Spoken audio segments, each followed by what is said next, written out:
Salla. Well, it's my great pleasure again to welcome Elena Danaan to Exopolitics Today. And Elena has a very important document that she is releasing on behalf of the Galactic Federation of Worlds. It's called the Prime Directive. So welcome, Elena, and great to have you back on the show.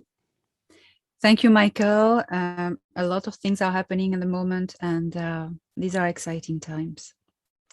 They are indeed. And this document you sent me is quite sensational. I mean, it really gives us an idea of what the Galactic Federation does in terms of interacting with a world like ours.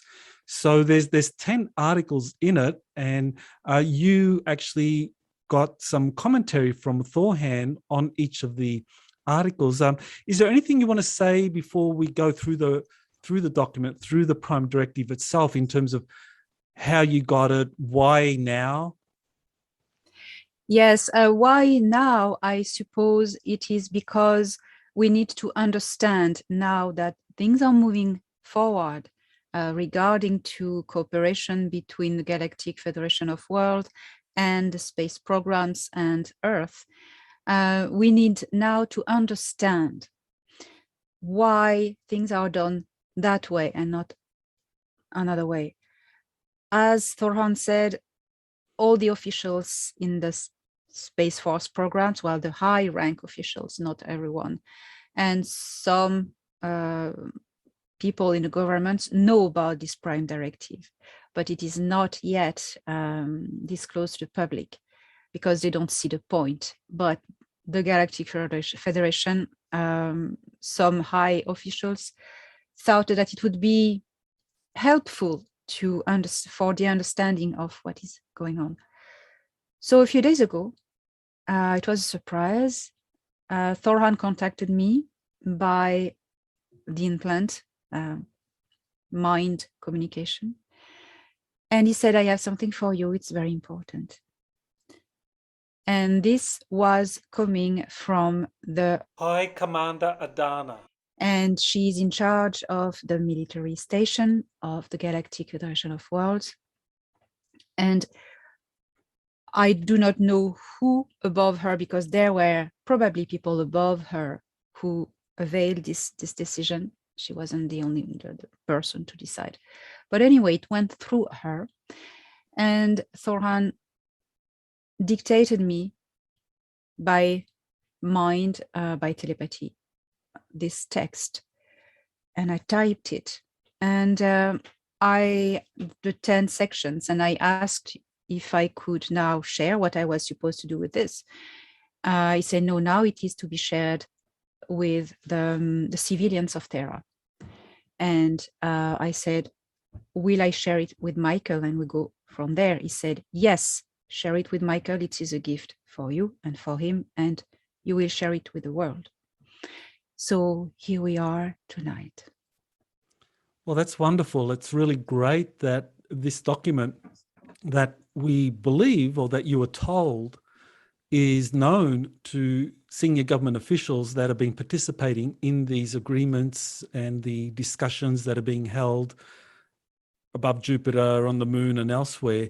Now that this is being released into the civilian sector through Thor Han and through the Galactic Federation senior leadership, that they're approving that this is important, that we, the citizens of Earth, actually have a right to know about the important guiding principles and documents and the kind of way in which decisions are being made, and that this isn't to be kept from us, because this is, as you know, Earth governments and militaries keep all this information from us. So through you, the Galactic Federation is able to reveal to the rest of us what is really going on. And so this is very exciting, this document. And, you know, I've read through it several times, and it's something that I think people need to study very closely. And so thankfully we can go through it point by point. It's a 10 articles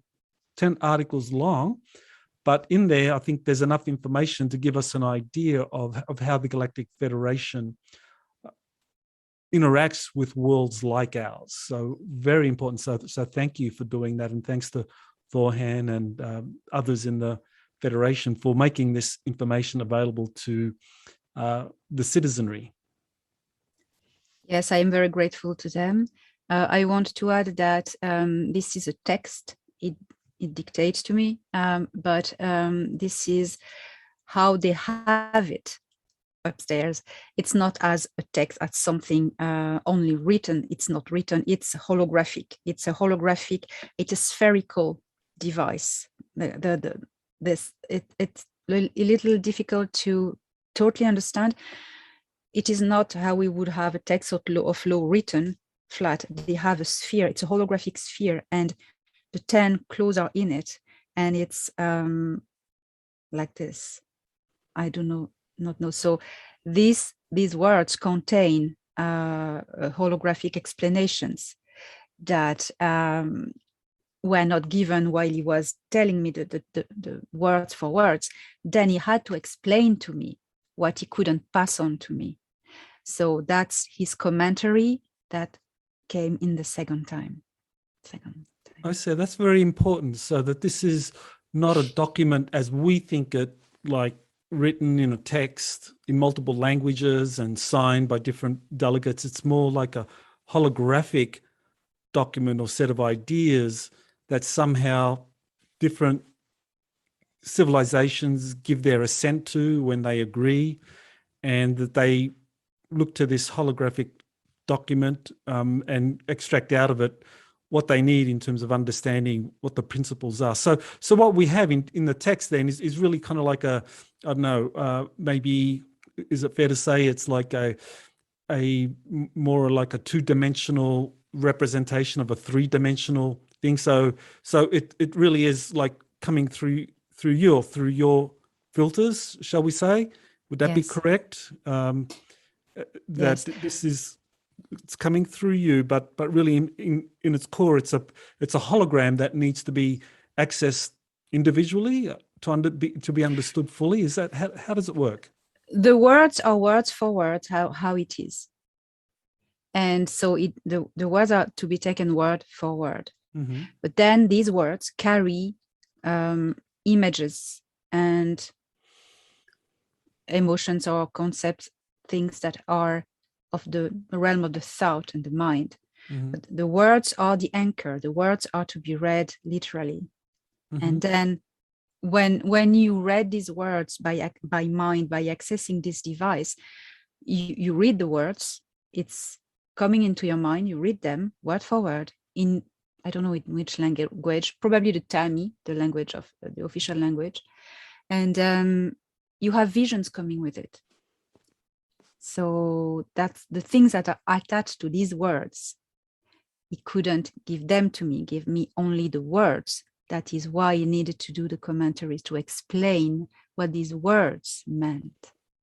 Okay, good. All right. Well, thank you for clarifying that. So these words, as they appear in this document that we are going to read through, is pretty close to exactly what anyone that's a member of the Galactic Federation, they would see the same words, maybe in their own language, that's what they would be encountering. So, okay, so shall we go through the document now, just section by section? So I know you have some commentary by Thor Han, so I can read the relevant section and then you can give us the commentary by Thor Han. I think that would be good for the audience. Sure. So it begins. The Prime Directive, Galactic Federation of Worlds, Section 1, or Article 1. The Prime Directive is to serve as a moral, ethical guide and legal template. This section is relevant to any situation involving contact in any form between the Galactic Federation of Worlds and primary cultures. The Prime Directive is used as a moral guide regarding to the behavior of the Galactic Federation of Worlds and as a legal tool when a dispute occurs with a third-party civilization. Okay, very good. So that's Thor Han's commentary that you just read there. Yes. And so we understand from that this is both a moral guide and also a legal tool. So it guides members of the Galactic Federation in how they interact with different worlds, and also a legal tool. Now, I'm assuming that would be presumably with those civilizations that are maybe outside of the Galactic Federation of Worlds, or also those worlds within the Galactic Federation that maybe they have a different opinion. Maybe, for example, the Pleiadians might have a different opinion with those from, say, Tau Ceti as to how affairs on Earth should be, or activities on Earth should be conducted. So what are we looking at in terms of the moral and the legal aspects here? I think there are two things in this first section. It is said as a moral ethical guide and legal template. So moral ethical guide, that's, to my understanding, given as a code of a conduit of behavior regarding to primary civilizations, how to intervene, what to do, how to manage the contact with primary civilizations. That's more of a code of behavior. But then it needs to be, it's not just an advice, it needs to be like this. And when there's a conflict with either a third, they say, Thor Han said, a dispute with a third party civilization, I mean, a civilization that is probably out of the Galactic Federation of Worlds, not part of it. And like, for instance, the Orion group would be, and that interferes in the development of a culture, then this prime directive can be used as a legal template, as a legal tool. So there are both concepts there, a moral guide, a code of ethics, and a legal tool. Very interesting. So as a legal tool then, so just say, for example, I mean, it's clearly all those extraterrestrial civilizations that are signatories or part of the Galactic Federation, they would be bound by the Prime Directive and by all of the articles in it, and so they would have to conform to it. But with the, say, the Orion Collective, now they would probably consider themselves not bound to the Prime Directive. So then if it's used as a legal tool, does that mean that there's a kind of like another body, like a higher council, whether we're talking about, like a sixth dimensional council that arbitrates disputes between, say, the Galactic Federation and the Orion Council or the Orion Collective? I don't think so. It would be said in this text. I think this prime directive stands by itself as something that is really an ethic, universal ethics. And I think it gives the right to intervene. And when we will go there's a section 9 that really caught my attention, and it is really about how to deal when a third party civilization, like the Orion group, for instance, interferes in a more primitive culture. Well, because this prime directive allows the Federation to do something about it. And so it would, I suppose the Orion group, for instance, would be submit to this. Okay. This is all right. interesting. So yeah, that's something we can bring up again in section 9 when we have some practical examples. Good. All right. So section 2, the prime directive is applicable to all cultures in any world that have not yet achieved interstellar travel capacity and have not established an organized continuous relationship with an evolved external interstellar culture. This is quite an important one. So commentary by Thor Han goes as follows. This requires to examine first the grade of the said culture, involving a classification scale we do possess. This goes as such. Stage 1, developing life forms non-organized in a structured society. Stage 2, primary, life forms organized in a structured society having developed spiritual concepts. Stage 3, interstellar, culture having reached interstellar capacity and made contact by its own process with another galactic civilization. And stage 4, high, culture having reached 6th density level and beyond. So these are the 4 stages by which they classify the level of evolution of cultures. Okay, very interesting. So we have those 4 stages, and when you look at those 4 stages, clearly look at stage 2, we would say that while the Earth would be a structured society, definitely we've developed spiritual concepts with religions, worldwide religions.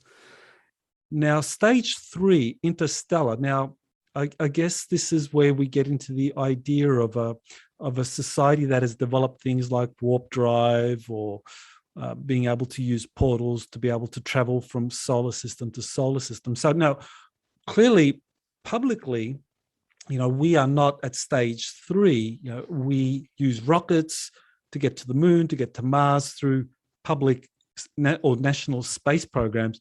But of course, we have the secret space programs. So, this is the question is, with a planet like Earth, where the majority of the life only uses technologies that put it in stage 2, but that there's a small elite that have technologies that put them at stage 3. What does that make us? We are in transition between stage 2 and 3. Not totally stage 3, I suppose, because it is not official and global that officially and openly we are all faring out of the star system. I would say we are transitioning. From stage 2 to stage 3 because we have interstellar travel with Solar Warden, with even the nefarious Dark Fleet is interstellar, but that is not part of our culture. It is decided, it is something that is going from it. Mm-hmm. Yes, with Solar Warden, we start to develop. We have interstellar. They can go out of the star system. But that's just secret and just a little group, it's not official. So I think we are just as at the premises of stage 3 interstellar culture. And then it's interstellar has 2 things in it: reaching interstellar travel capacity, but also that the culture has made contact by itself with another galactic civilization, as it said. So this is tricky because we haven't made contact by ourselves, by going by ourselves into space and meeting other cultures. These older cultures have come to us and made contact. The Orions, the reptilians, for instance, before we were able to do it ourselves. So that has been compromised. So that won't happen because, and then the Federation also has made contact by themselves with us. So making contact by ourselves, that's gone, it's compromised. So that takes it away. So we are in contact with extraterrestrials already. So that point is done. We have interstellar, but transitioning. So I'd say we are transitioning. That's how I would understand it. what would be your idea? Yes, I think that's correct. That we're kind of in that some sort of intermediary point between that stage 2 and stage 3, according to this prime directive document, that we do have interstellar capabilities, but these are not widely known or shared. By the most part, we're capable only of interplanetary travel. But with what we are witnessing now, this process of the truth being revealed, secret space programs, extraterrestrials, then I could imagine that we will very quickly move as a global civilization into that stage 3 very, very quickly. So that takes me to section 3. Nothing within these articles shall authorize the Galactic Federation of Worlds personnel to intervene in matters which are essentially of the domestic, local, or private jurisdiction of any planetary system, or shall require the member to submit such matters to settlement under any articles of the Galactic Federation of Worlds. So commentary by Thor Han goes as such. This is about disruptive interference in private affairs of a stage 2 culture using any section of the Prime Directive without avail from the High Council of the Galactic Federation of Worlds. End quote. So this is about disruptive interference in private affairs using as cover some elements, some articles of the Prime Directive as an excuse. So that is without having been agreed by the High Council of the Federation. So okay, that's how I understand it. Yeah, that's very clear. I think it's self-explanatory, non-intervention, and any disputes or any matters need to be submitted for some kind of arbitration or some kind of settlement. So there is a settlement process. So that tells us that the Galactic Federation of Worlds, and maybe, Elena, it's probably worth explaining again the precise relationship between the Galactic Federation, the Council of Andromeda, and the Andromeda Council and the Council of Five, I think it is. Now, the Prime Directive, this is something that the Galactic Federation abides by. Is it something that it also kind of like applies to these other bodies, the Andromeda Council, are the Andromeda Council and the Council of Five, are these kind of higher density bodies that the Galactic Federation can appeal to for guidance if there are disputes or difficult issues? So that's an important clue, because I know that the the Andromedan Council and the Council of Five are going by the same rules, although the Galactic Federation of Worlds is the one who looks after the Prime Directive. It's theirs. Well, they created it, in fact. But I know that the Andromedan Council and the Council of Five are going by it too, because they work with the Federation. And so it looks like some galactic law that has been created there. It's very interesting. There is something that that is a little bit different and very interesting regarding to the Council of Five, because they are higher dimensional beings. They are all above 6th density. And they use the Prime Directive a little bit differently, because they do not do physical contact with level 2 civilization, because 6th density, you are invisible to a stage 2 civilization, So they interfere more freely, especially in development of human consciousness, all the starseed programs, all these things, because they can do it discreetly and there is not interference. They can come with their ships and do operations on Earth without anybody anyone seeing them. So that is something that is interesting. What is important in this prime directive, what goes first, the main topic is interference. That's the thing, interference. So that's an interesting point. Okay, all right. So it really is in alignment with natural law, or some sort of universal natural law, that this prime directive aligns with that. Okay, so section 4. As the right of each sentient species to live following the greater universal law of free will, in accordance with its natural and biological cultural evolution, is considered sacred, no member or personnel of the Galactic Federation of Worlds may interfere with the normal, autonomous, and healthy development of native life, society, and culture. Such interference includes introducing superior knowledge, strength, or technology to a world whose members and society are incapable of handling such advantages wisely, judged on their present level of spiritual, moral, and technological evolution. Commentary by Thor Han. This is about illegal influence upon the natural development of the global consciousness of a stage 2 culture. End quote. So this is about the development of consciousness, the global consciousness of a species.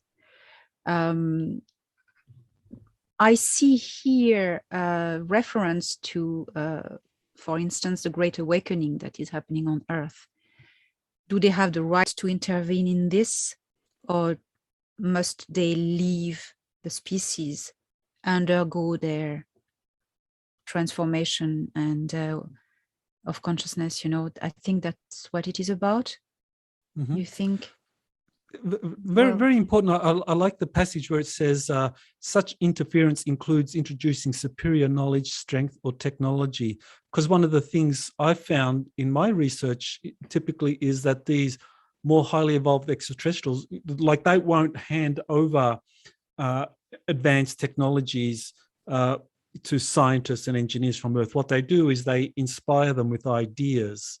They get the idea or the thought about how to do something complex, and that they get guided to something. So someone like, say, Nikola Tesla, Albert Einstein, these people were inspired, if you like, by the Galactic Federation to come up with their inventions or their theories, rather than the invention or theory being presented to them, which is what I think more manipulative extraterrestrial groups do, like the reptilians and the Orions. They just like, here's the technology, use it. Yes, and the thing is, and even though when they give the nefarious ones, when they give the technology, for instance, reptilian with the dark fleet, that's really direct giving technology. Yes, they infringe this law. But the Greys do different. I know the Greys and the reptilians, they have different ways of doing. I know the Greys will get people from the local culture to make the technology. They will never give a technology. They will get the people to make it. So then there is not giving a technology. They don't infringe any law. That's why I understand, that the Greys also go by this prime directive, even if they are not part of the Federation. There are too many elements that really concur to that. They are going to give, as you say, hints, the good ones and the bad ones, the Federation or the Greys, the Orions. They are going to do the same. They are going to give hints or pieces of equipment and say, figure it out yourself. But they won't give, for instance, the power core, or they would give just technology for people to just sort it out and understand it. And they get human slaves to do the work for them, to build for them. And I've seen that regularly happening. And one day I was with Thor Han. He was showing me satellites on orbit of Earth put there by, I think it was the Orion group. And I say, why don't you just shoot at these satellites and destroy them? And what he said to me, he said, if the Greys, if the Orions had made these satellites, we would destroy them because it's interference, it's infringing laws. But because it has been manufactured by people from Earth, by humans, we cannot destroy it. We cannot destroy human technology. Technology made by humans, we would infringe the law. And I didn't know at the time about all these details and sections. So that's interesting. There's a good example of this. I remember one of the whistleblowers was an Air Force engineer by the name of Bill Newhouse, and he was involved in building a simulator for the US Air Force in the 1950s based on, it was a UFO crash from Kingman, Arizona, and so the craft was pretty much intact. So they brought that craft over to, it would have been Wright-Patterson Air Force Base. And so Newhouse was working on that with other engineers. And he said that there was a gray extraterrestrial called J-Rod. And every so often, J-Rod would come when the Air Force engineers got stuck, and they would have a meeting and they would say to J-Rod, say, well, this is our problem. We can't solve this problem. How do you do it? He would communicate in this very enigmatic way, like, giving them clues so that they could work it out themselves rather than kind of like doing it. So yeah, this is exactly the way the Greys operate, as you say, so that way they can maintain their operations within the parameters of the Prime Directive, but still trying to do something that promotes their agenda, exactly as you were just saying with the satellites and the Naboo. Yes. So that, I think that answers the former questions when we were wondering if the Greys are subject to this Prime Directive. Yes, they are, obviously. Yeah, clearly they are. So Article 5, the Galactic Federation of Worlds cannot expose an evolving species to technology that the species has not yet discovered or is currently capable of developing and using. So Thor Han said, this is about illegally exposing advanced technologies to the visual percept of a stage 2 culture. So this is about not showing technology. That's not exposing visually. Right. So I'm trying to think of an example of technology that would be shown to an evolving species that could be very dangerous.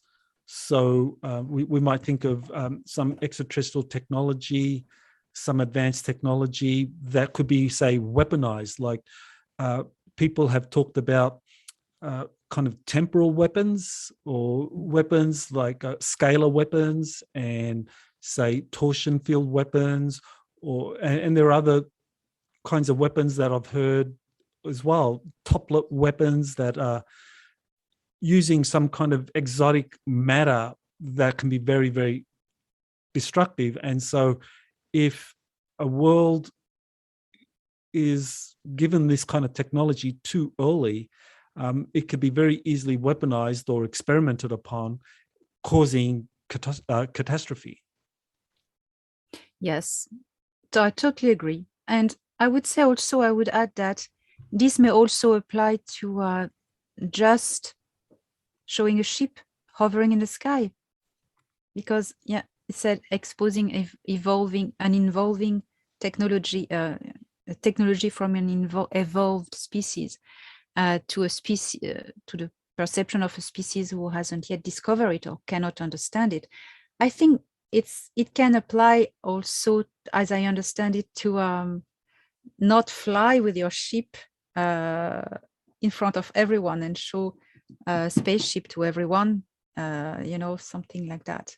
Probably. Well, that's very interesting, because I know many who are watching this, maybe not everyone, I know some have not seen the Star Trek series, but in the Star Trek series, for those who have watched it, typically they interpret their principle of non-interference as not showing their ships to a society which is like a pre-warp culture, not to show their ships. They keep them far out in orbit. But of course, we know in our history, in our recent history, different extraterrestrial vehicles have been shown a lot. I mean, for example, I know George Adamski from the 1950s has took really wonderful photographs of these cigar-shaped ships and the different scout craft that came out of them. Like a world famous series of photos that show a cigar-shaped ship that has scout craft coming out in sequence. He took photos of that. So in the case of whoever, and I mean, he called them Venusians, people from Saturn and so forth. Now, I assume that they were maybe members of the Galactic Federation or other groups that were revealing themselves to humanity, but showing their ships. So yeah, any kind of comment about that? Yes, I suppose that what Thor Han told me once, the most of the ships you see in the sky, you will see it's either from the Orion group or the reptilians, or either made on Earth, made on Earth. And he said, because we have a rule not to show ourselves as least as possible. So that would explain it. About the cigar shapes, yes, the Galactic Federation used these cigar shapes, but also this is technology that's been really developed in the Pleiades cultures, and of course the Ahel from Taygeta, they use it, the Tal use it, but also the Pleiadians from Alcyon who work with the Dark Fleet use this ship as well. And they've offered a few of them to the Dark Fleet. So the Dark Fleet has cigar-shaped ships. So that's something as well. Well, that's actually a very, very important statement right there, because I know a lot of people who have known of the George Adamski contacts and have seen the photographs, and from that era in the 50s and 60s. People assume that these were positive, benevolent extraterrestrials, but it's very possible that these could well have been extraterrestrials from, say, Alcyon, pretending to be highly spiritual pacifists that were trying to influence the culture by showing their ships. That, as you say, is not the way the Galactic Federation operates. But those from Alcyon would do that because they had an agenda.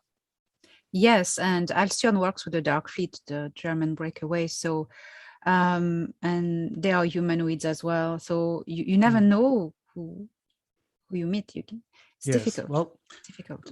It's very, very important, and I'm sure that will stir some debate by those that are very great fans of George Adamski and others from that 50s era. So let's move on to section 6.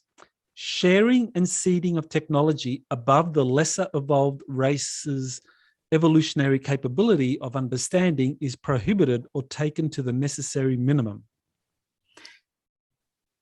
Quote from Thor Han: "This clause allows the introduction of technology above the understanding of the stage 2 species only and strictly when it is considered as crucial for the preservation of the said species. This process must be included with programs in agreement with the High Council of the Galactic Federation of Worlds and completed in the greatest discretion with a restricted number of representatives of the said stage 2 culture." End quote. So this is about sharing and seeding technology. Very important. So that means that like right now, for example, there is technology that is being shared, we believe, by the Galactic Federation with the US Space Command on creating some kind of impenetrable satellite grid to prevent infiltration by the Orions or the reptilians that are wanting to, or at some point might want to re-infiltrate the Earth, that they've been cleared for now, but at some point they might come back. And so the Federation is helping Earth's Space Command come up with this kind of planet-wide grid using advanced satellites so that nothing can come through without the permission of the US Space Command and its allies. Yes, absolutely. And that also reminds me about the program that have been created in cooperation with the US Navy in the 1950s, if I'm right. And the Galactic Federation started these programs of cooperation. And to my understanding, these programs had for purpose to help us develop our proper technology, our proper defense against extraterrestrial invaders, which were so much more powerful and advanced. We had no chance against the Orions and the reptilians. We had no chance. So the Galactic Federation gave us a chance by these programs of cooperations and acting the same way, always giving us clues and crafts. And, I think that's my belief that some crafts were just gifts, because I mean, these crafts are so, that the technology is amazing. They would come from so far and just crash, that doesn't make sense unless they are attacked or, I think some crashes were just gifts to give us, and not saying, oh, here is a craft. Hi, how are you doing? Here's a craft. It's a gift, blah, blah, blah, blah, blah. That's contact. No, just send one, crash it, and let them find out. That's the way they do.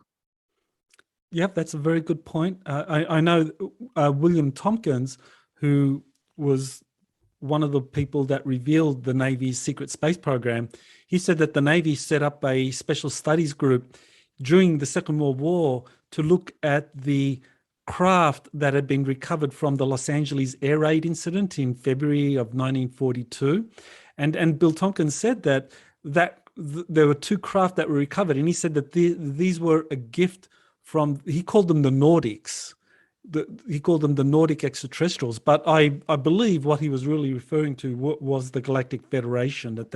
That's probably and that is the mode by which they operate. That they would give technology like that we could understand and kind of develop. Yes, so that's really important, because they give us a technology that is beyond our understanding without infringing any law. That's very tricky, very fine and precise.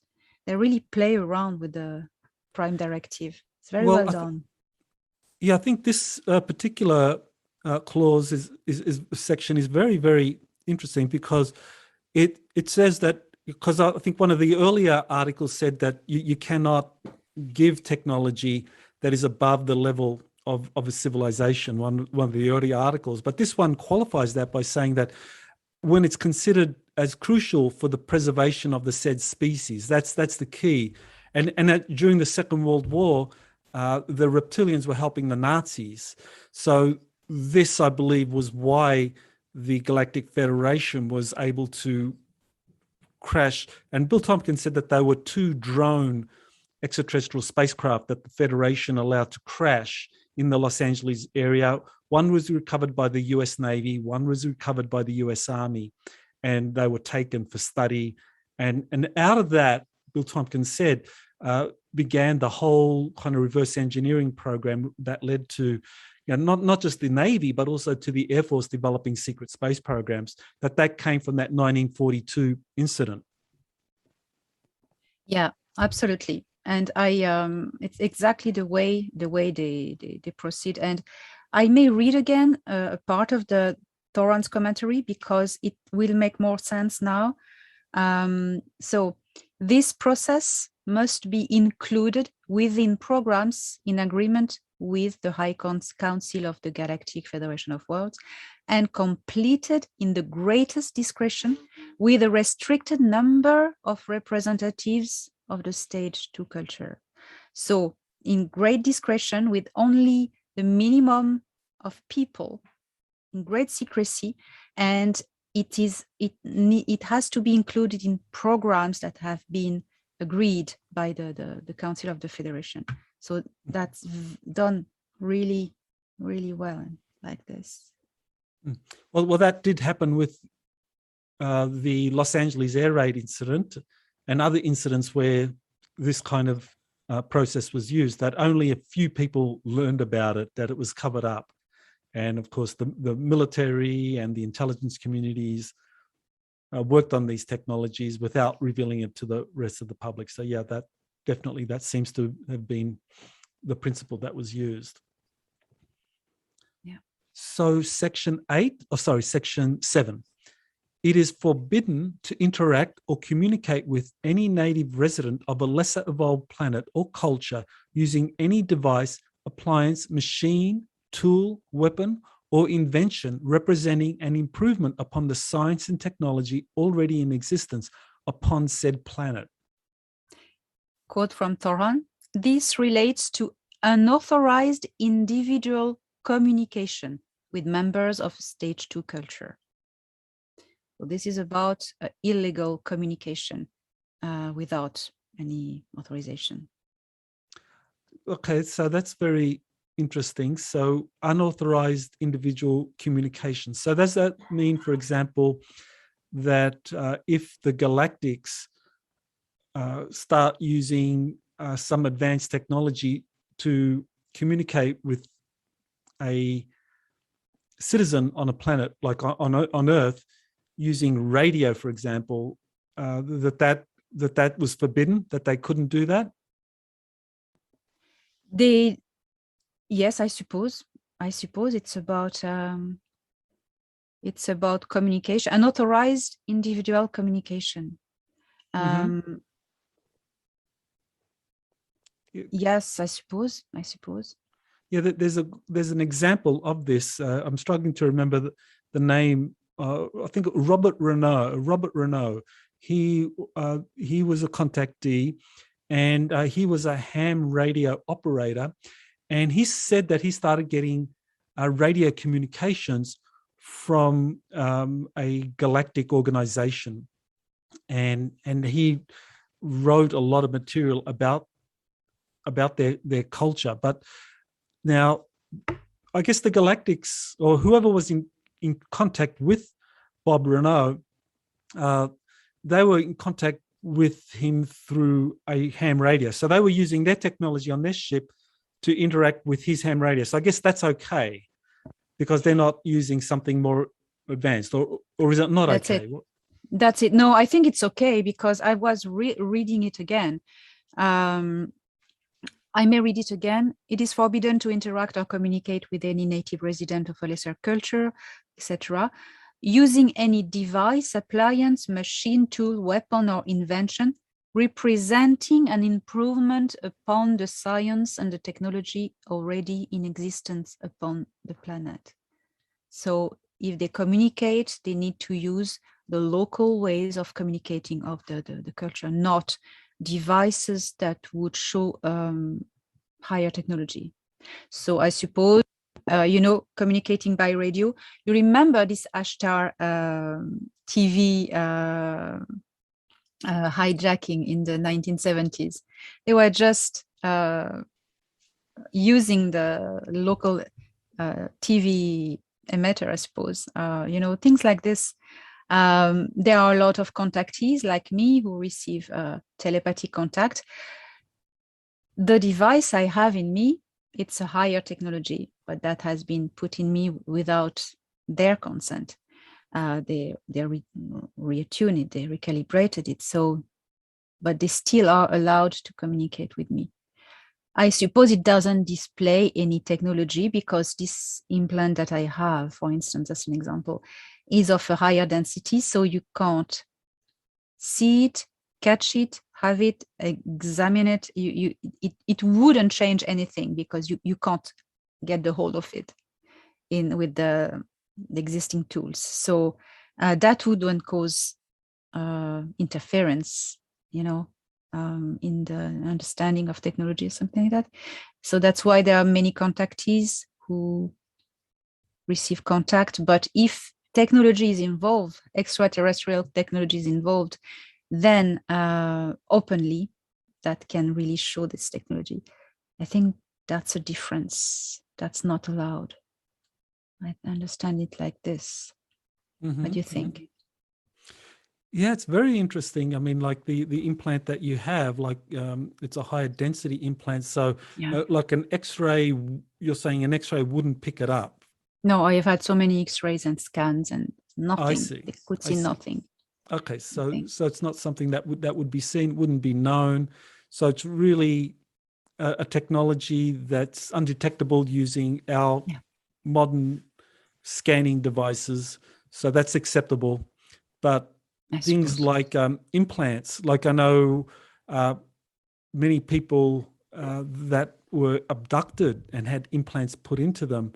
Now, Roger Lear, he used to be a surgeon that would remove these implants. And, the big question was, well, are these gray implants or are they kind of military implants? I mean, people always assume that they were gray implants, but if the grays abide by the Prime Directive, does that mean then that these were kind of military implants put in there to track grey abductees? Well, I believe all the physical material in our density implants are made on Earth. Because the MyLab military, these people, they work with the Greys, so they work together. So the Greys are going to abduct people for them, or things like that. They work together. The Greys abducting people, it's against the Prime Directive, of course. But think about this: they remove the memory of the abduction, and the implants they put, they're not. You cannot detect them with the material, the technology of the planet. So there is no interference. They don't break the Prime Directive, even if they break it with abducting people, but as long as it is not known that they have abducted a person. For instance, they abduct someone and it is not known. The Galactic Federation won't know about it, and the person won't remember anything and won't have any traces in the body that is detectable. Maybe a few marks, but then that will disappear. That won't change the technology of the planet. But then that's illegal, of course, to do that. So that's why Thor Han and his team, and there are many crews of the Federation who were really working dedicated to rescue people from abductions, because abduction is illegal. But they do that well. They do that it doesn't interfere in the culture and the civilization in any way, wiping the memory and leaving no trace. They really play, they navigate in it, the Greys. Oh, good. Well, thanks for clarifying that. Now we go to Section 8. Spiritual and moral knowledge should also be restricted to a bare and necessary minimum, only using communication methods and devices at the current level of understanding of the lesser evolved race. Quote from Thor Han. This stands for itself as words. It is about not telling members of a species directly what they have to do, nor revealing the true nature of the universe, unless they are endangered. In this case, and in accordance with the decision of the High Council of the Galactic Federation of Worlds, it is authorized as part of an official program to work at speeding the development in consciousness of the said species. Okay, this is an article. Sorry, go ahead. No, I would just want to say that. So it's about interfering in the spiritual understanding of the universe and the wisdom, the evolution in wisdom of a species. That's yeah, that's very interesting, because I mean, this brings up the role of religion, and of course our planet is divided in terms of major religious geographical regions. Actually, it's more planetary. Some of the religions are world religions. So if the Galactic Federation or any extraterrestrial civilization suddenly starts coming here and revealing spiritual knowledge, there would be if it wasn't done correctly, it could lead to war, really. I mean, by different, one nation, if they were contacted by an advanced extraterrestrial civilization and they got some spiritual knowledge and started to talk about that, another nation using, from another religious tradition might say, well, this is contravening the word of God, and you're heretics, and so we're going to declare holy war or whatever. So yeah, I guess this is really saying that when it comes to spirituality, religion, the Galactic Federation really keeps a hands-off approach. Yes, totally. And I have a very good example with Val Thor, who said to me, I just asked once a question about religion, Christian religion, and why did he let some people write about him, that he would confirm certain religious beliefs as extraterrestrials are not into Earth religions. He said because at the time this religion was very important and a very important part of the society and the identity of the Earth people in America, that place. He said, and we are not allowed to interfere in the beliefs. We need to let people discover themselves what the universe is made of. So we need to go along with their belief and not contradict. So that's what he said. So that goes along with it. Okay, yeah, very important article, that one. Yeah. And something I imagine in the months ahead or the years ahead, as the extraterrestrials start to reveal themselves, as the Federation knowledge of it becomes more known, it's going to be challenging, I guess, as people are going to want to know, well, was Jesus an extraterrestrial? Was he a baby dropped off? I mean, that's one of the questions I have as well. Was Jesus a drop off? Like you dropped off as a baby? Because I think there are certain races that do that. Actually, that's one of the questions that's a good one in terms of what we've discussed so far, because I know I've come across cases like there's a case, it's called the Aztec UFO case, that was in 1948, and it was a crash of a craft, and it had human-looking extraterrestrials, and there were like I think there were three or maybe three living babies on there, and the surviving adult said that these babies were supposed to be a gift for humanity to help you in what is coming. So is this one of the ways in which the Galactic Federation operates, dropping off babies, so that culture raises those babies in their own traditions, and then at a certain point the babies become adults and they have a deeper understanding of technology, ethics, cosmology, spirituality, and so forth? Yes, I read about this story, and that would fit the programs. When it is in one of the section, it is said that you can give technology and help a civilization if this civilization is endangered, but it needs to be part of programs and be done in a certain way. So I suppose I've never heard about any other cases where babies are brought into adoption, but I think that is clever in a way, because these individuals have been growing up, learning everything about this culture and really knowing everything about it and being part of it. And what best way than to know a culture and in all its aspects, and then from there adapt the knowledge regarding to, putting it really in balance. That's how I would understand it. Mm-hmm. Well, now we go to section 9. It is not permitted to make contact with or interfere with lesser evolved races unless they are threatened by an outside source. In that case, it is the moral obligation of the personnel of the Galactic Federation of Worlds to evaluate the situation to determine a suitable course of action. Quote from Thor Han. That is what has happened with Terra Earth. This section refers to using the section 1 as a legal implement in a conflict with a third party.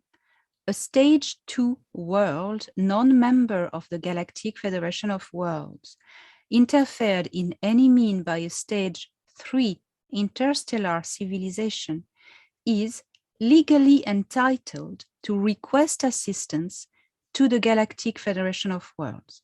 In this legal proceeding, the Galactic Federation of Worlds has for duty to disclose its existence by making contact with official representatives of the threatened stage 2 culture and offer assistance. If consent is officially given by the said stage 2 culture to the Galactic Federation of Worlds for receiving assistance, the Galactic Federation of Worlds is therefore given the right to expel and punish the interfering stage 3 culture. So now I think that's where we are. And I think Thor Han, I know he was referring to the Great Treaty and Eisenhower episode and the MJ12. That say that if a civilization is threatened by, let me see it again. If the civilization is threatened by another one of a stage 3 interstellar, the people that are invaded from stage 2, they are legally entitled to ask for assistance to the Galactic Federation because they're invaded by an outside threat. And that's very important. As invaded culture, we are entitled to request for assistance. And if we do it officially, the Galactic Federation has for duty to kick out the invaders from the planet. Otherwise, they need to do otherwise. I think that's how why they did all these programs of cooperation, I think that's the key. We are entitled to request assistance, and it's all about consent. That's very interesting. Mm-hmm. Okay, so I mean, that's an important point is how is that request made? I mean, is it made in some kind of collective unconscious desire or wish? Because in the case of our world, of course, we know that the military industrial complex made agreements with the Greys. So is that and so it's not the military industrial complex or the secret government that is requesting assistance, it's more the people. I mean, who exactly would be making the request in a convoluted situation like our planet, where we have different groups that are competing? Some have made agreements with the Greys, some have made agreements with the Nazis and the Fourth Reich, and the rest of us are kind of kept in the dark, but some of us kind of know enough, and we say, well, we want the Galactic Federation to intervene. So how does the Galactic Federation do something? How does it intervene? So since there are agreements that have been made in the recent years with the Galactic Federation, some what we call the White Hats have made this agreement with the Galactic Federation for assistance and work together more officially. But so that's really started a cooperation and request for assistance, official request for assistance. But the thing is, we may have request assistance officially with the governments now, but it's not. This doesn't stop the Greys, for instance, to keep on doing abductions. So it's also up to the people to say, I do not consent to be abducted. This is my right. I am entitled to say, no, I do not consent. And I'm entitled to ask for assistance. And this is what I see at an individual level. When I say to people, when you are abducted by Greys, when they beam into your house, say out loud, I do not consent to be abducted. I never consented. I never did. Get out of my house. And it works. People write back to me, oh my God, it works. It worked. And they never came back, because it's all about consent. That's why the Greys, they don't want us to know about this special clause 9 of the Prime Directive, because, and I've been bothered with since that has been given to me. When we know that we are in our rights not to be abducted, that they infringe a law and a law of consent. If we say we do not consent, they back up. Because if we say I do not consent, and they still abduct you, whether you say that, then they infringe a law officially. So that's what the Greys have done in their conquest all over the galaxy. They first get the people to consent and sign to be invaded. Then there's no laws infringed. The Prime Directive is not infringed because the people agrees and signs, yes, please come here and we give you facilities and etc. And we consent to be invaded, basically. So that's what they do. It's a trick. Yes, So, I know President Eisenhower very much regretted the fact that he was a signatory or agreed to the Greada Treaty to giving the Greys permission, or whether it was him or whether it was the Majestic 12 group, someone gave the Greys, the Orions, permission to start abductions. And of course, that creates a lot of problems. But the encouraging thing here is that as this information becomes more widely known, as people hear this, then they can say no to that kind of intervention.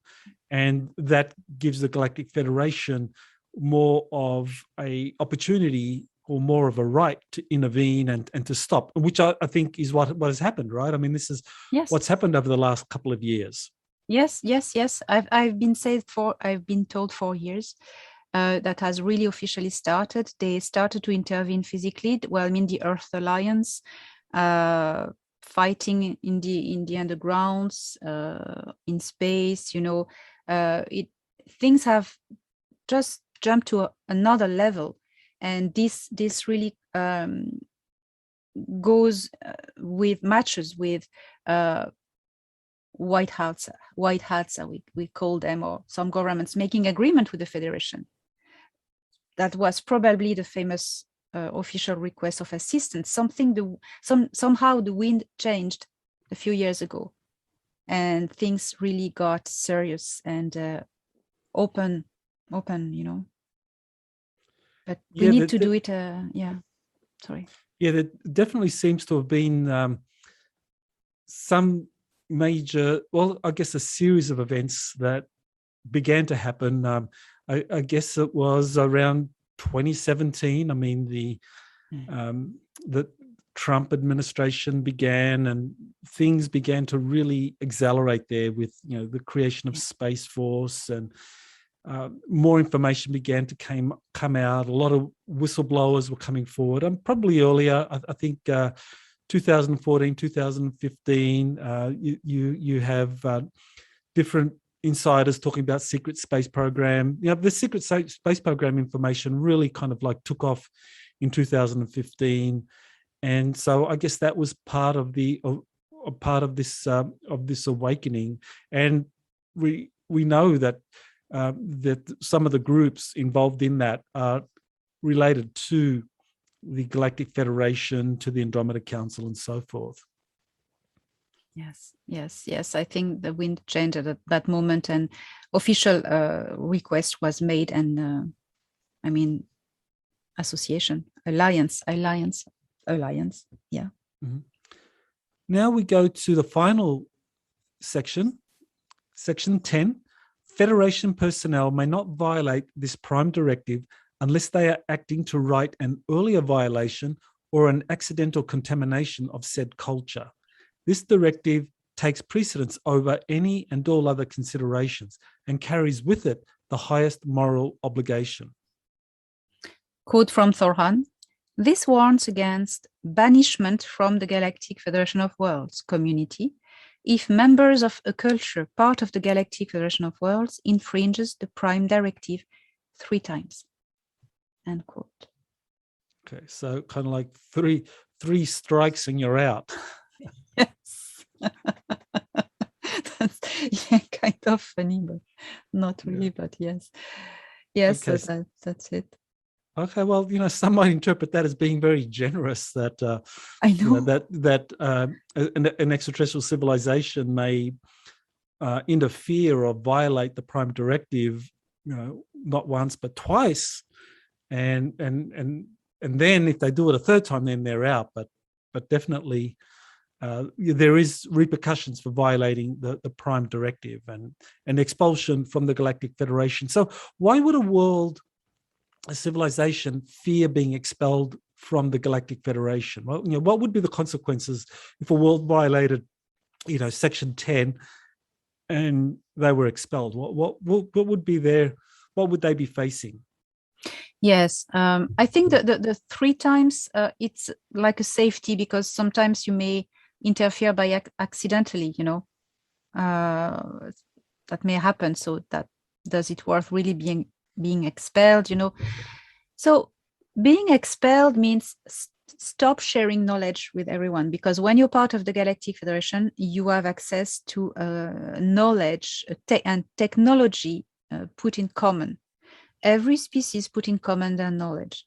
If some species know a secret about, I don't know, some technical detail, they have the duty to share it with everyone. It's really transparent. So you wouldn't have access to this sharing of knowledge anymore. If new knowledge comes in, you won't have access to it, or new technology is developed, you won't have access to it. When you are in the Galactic Federation, and that is why they are urging us to be part of it, when you are in it, you're totally protected. It is not possible to attack a world or attempt to invade a world that is a member of the Federation. You can try to invade a world that is not member of the Federation. You take risk, and you can do that, but then you face consequences. But if this world is part of the Federation, you won't do it, because if you do it, you have the whole it's the Federation that you attack. It's the whole structure. So once you're in, you're extremely well protected, defended and officially allowed to share technology, to access incredible galactic technology and all of this. So those are the 10 articles that make up the prime directive of the Galactic Federation of Worlds. So now they've been released, and you were saying that some of the species, the Greys, the Nebu, don't want this information coming out. So now it is out. Now yes. It's something that people are going to be hearing about. So what do you think will happen as a consequence of the release of this document? People will become aware that they have the right to say no legally. They have the right, they are not slave. they are officially not enslaved to the Nebu and or the reptilians or whoever. They are free because they are under the protection of the Federation, because the Federation has made alliance with Earth.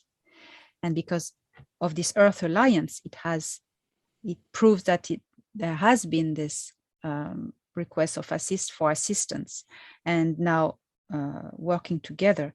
So as knowing that we have the right to say no officially, not to consent to be abducted, because if you are abducted, it's really against a law, and you have the right to say no, I do not consent, and the other needs to go. You need to understand that. And so knowing that it is really officially, it's a legal official, there's a legal official document about it, and by which all of the civilizations obviously in the galaxy abide by. Obviously the Greys as well, and the Greys are not part of the Federation because it's a moral law. It is said at the start, moral and ethical guidance. They recognize, everyone recognize the law of free will. It is said it is a universal law. So I think that that's what it is about in the background of it. So knowing this now, we know our rights. As a galactic species, we know our rights. And that's what the Greys don't want us to know. Well, I know you have a book coming out now. I mean, it's coming out, is it September 6th?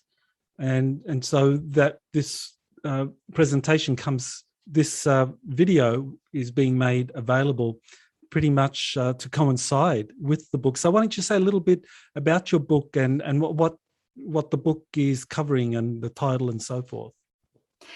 This book follows up the first one, A Gift from the Stars. It is everything that I have witnessed after writing this book and the contacts I've had, and especially it's especially centered around contacts I have had with Commander Val Thor.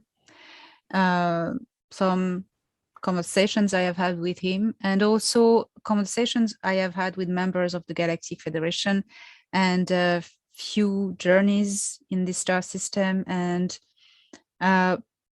few points, few explanations that go further details about who are the tall whites, the different types of Nordics, the different structures in this galaxy, going more in details, and a lot of other things, but it's galactic contacts and encounters with Val Thor. So We Will Never Let You Down, it's the title, and it will be available Tuesday, 7th of September on Amazon first and other platforms afterwards.